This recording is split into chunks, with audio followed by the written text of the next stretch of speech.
Mesdames et messieurs, bonsoir et bienvenue dans l'invité de la rédaction. Novembre, le mois de la santé masculine, le mois sans tabac, mais c'est aussi le mois de sensibilisation au cancer du poumon, le cancer le plus meurtrier au Maroc avec plus de 8000 décès par an. C'est le deuxième cancer chez l'homme après le cancer de la prostate et le troisième chez la femme après les cancers du sein et colorectal.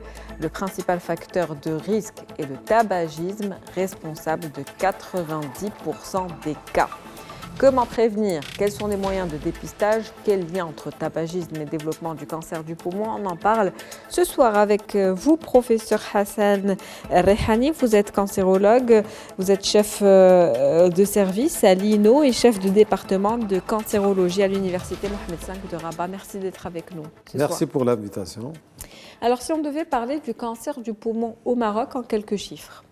Écoutez, le cancer du poumon, c'est vraiment un problème de santé publique ici au Maroc. C'est le premier cancer, c'est le deuxième cancer, tous sexes confondus. Il faut savoir, on a deux registres. Le registre de Rabat, de Casablanca, le grand registre de population de Casablanca, et le deuxième registre, c'est celui de la ville de Rabat.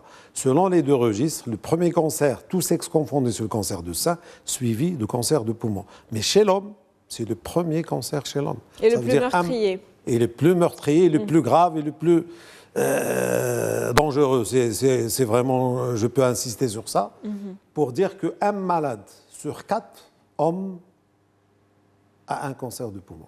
D'accord. Ce qui est quand même un chiffre quand même qui est non négligeable aujourd'hui. Si on devait parler des facteurs de risque, on le sait, 90% donc des personnes qui sont diagnostiquées, qui sont fumeurs, pardon, sont ensuite atteintes de ce cancer du poumon.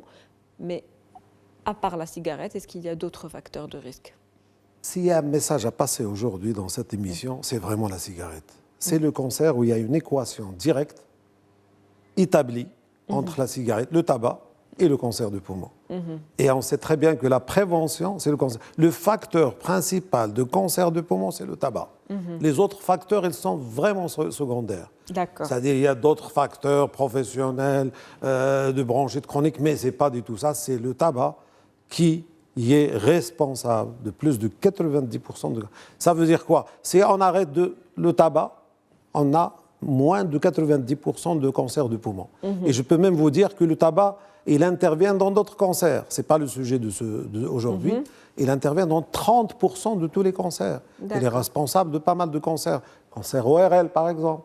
Cancer de la vessie. Cancer de Il y a tellement de cancers où le tabac est impliqué. Mais dans le cancer du poumon, il y a vraiment une relation directe et établie. Relation directe et établie, donc un constat clair dont on ne peut s'échapper aujourd'hui. Tout à fait. Donc, quand on parle donc, de tabac, vous l'avez dit, il faut arrêter. Pour un fumeur qui arrête, est-ce qu'il peut reconstituer ses poumons? C'est pour ça qu'il y a toujours un espoir. C'est pour ça qu'on insiste qu'il faut arrêter le tabac. Même si il ne faut pas fumer déjà. Ça, c'est la meilleure prévention. Ça veut dire qu'il faut vraiment parce que le grand problème du tabac, c'est chez l'adolescent. C'est là où on attrape malheureusement cette contagion, si je peux me permettre. Je voulais à partir de l'adolescence, c'est là. Il faut vraiment lutter contre le tabac chez les enfants. C'est surtout les adolescents. Mais normalement, lorsqu'on arrête, on fait une prévention anti-tabac, on va prévenir 90% du poumon. Et il y a un espoir, les personnes qui fument, dès qu'ils arrêtent, à partir d'un certain moment, ils vont récupérer le même risque d'une personne qui n'a jamais fumé. À partir de 5 ans et même après 10 ans, ça y est, on récupère presque toutes les... Voilà, il n'y a plus de risque, si vous voulez. Donc ça veut dire qu'il y a un espoir. Les gens qui fument, ils ne doivent pas se dire « Écoutez, moi je fume, ça y est, ce qui est fait, je dois... » Dès qu'il arrête de fumer, à partir d'un certain moment, il va récupérer le même risque de quelqu'un qui n'a jamais fumé. Donc, vous l'avez dit, il ne faut pas fumer, mais pour ceux qui fument, il y a un espoir aujourd'hui. Il faut qu'ils s'arrêtent de fumer. On peut s'arrêter. C'est-à-dire, on les invite à restituer la bonne santé de ses poumons. Aujourd'hui, quels sont les moyens de dépistage quand on parle du cancer du poumon? Donc, en fait, le cancer du poumon, il était un peu tardif dans les moyens de dépistage. Il faut dire que dans le dépistage, il y a 3 grands cancers où le dépistage il est vraiment établi, à savoir le cancer de col utérin par le frottis cervico-vaginal, cancer de sein par une mammo-échographie ou une palpation médicale ici au Maroc, ou bien le cancer de côlon par l'hémoculte avec une colonoscopie. Dans le cancer du poumon, on a un peu mis du temps à établir le meilleur moyen de dépistage, mais dernièrement, récemment, il y a quand même le dépistage par des scanners à faible débit.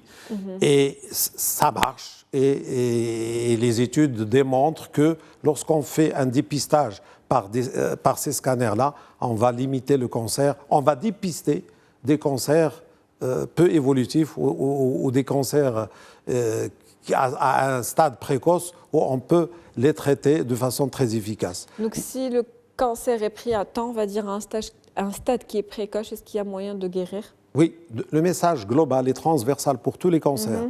Il y a 3 grandes étapes de cancer, si on peut se résumer. Le cancer localisé, le cancer localement avancé et le cancer métastatique.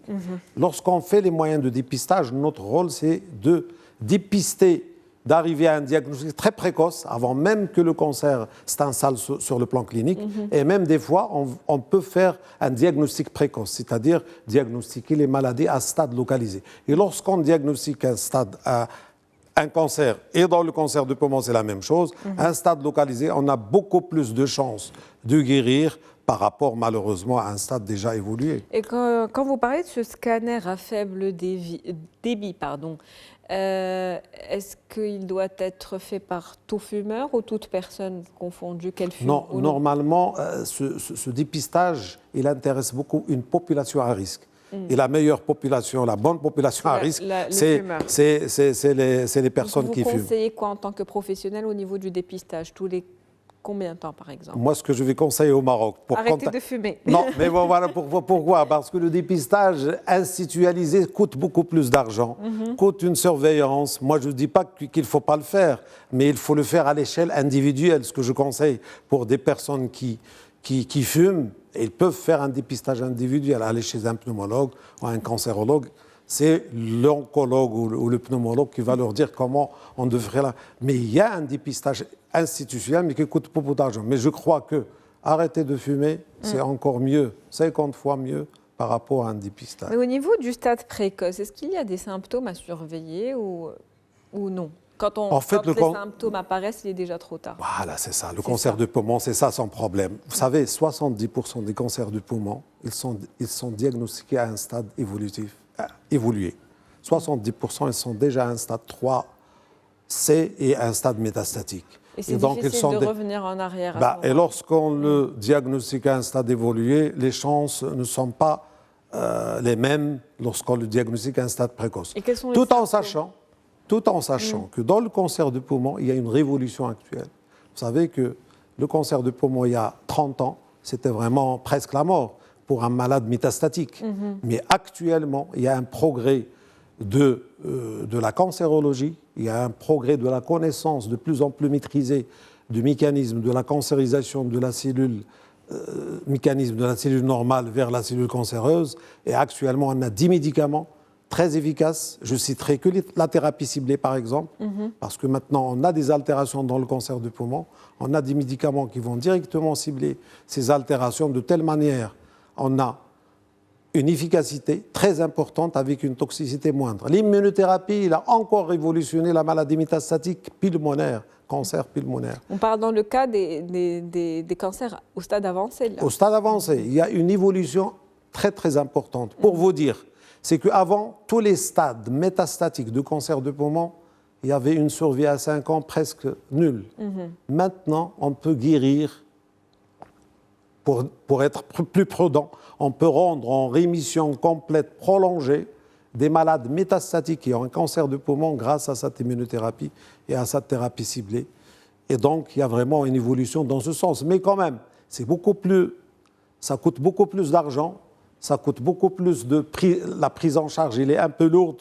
Et une surveillance parlant, alors là, ça doit pas être évident, voilà, l'impact psychologique sur la personne, sur le couple et sur la famille il est très très important. C'est dans ce sens-là, tant qu'on dépiste, tant qu'on prévient, et surtout le cancer de poumon, il est vraiment prêt. C'est vraiment le modèle d'une prévention qu'on peut faire et qui peut réussir à 100%. Pour revenir aux symptômes qu'il faut surveiller, même quand il est trop tard, quels sont les symptômes? Les symptômes, c'est le grand problème de cancer de poumon et de cancer en général. Il n'y a pas de symptomatologie typique de cancer.